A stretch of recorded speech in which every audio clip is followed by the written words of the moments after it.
আটা ছানে এইভাবে কেউ বসে আটা ছানে দেখো কি সুন্দর বসে আটা ছানছে। আমি বিবাহিত, ঠিক আছে? নিচে বসো, ঠিক করে বসো। বললাম তো আমি বিবাহিত।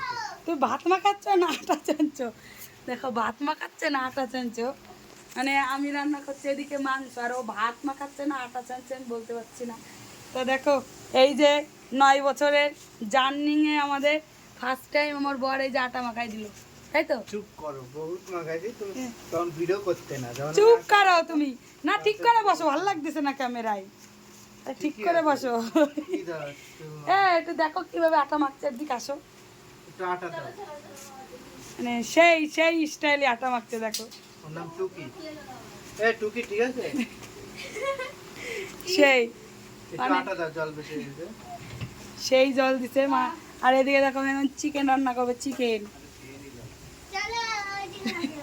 আটা মাখতে মাখতে ক্লান্ত হয়ে গেছে, কারণ আমি আগে একটু জল খেয়ে নি। এখানে লজ্জার কথা না, এমন জল দিয়েছে, এমন জল দিয়েছে সেই জলে এখন আটা দিতে হবে, বুঝেছো? নরম হয়ে গেছে আটা। ঠিক আছে চলো এইভাবে খাওয়া যাক। আমার এদিকে আলু ভাজা হয়ে গেছে, আর লাগলি থাকে বেশ, হ্যাঁ যদি লাগে। এদিকে আলু ভাজা হয়ে গেছে।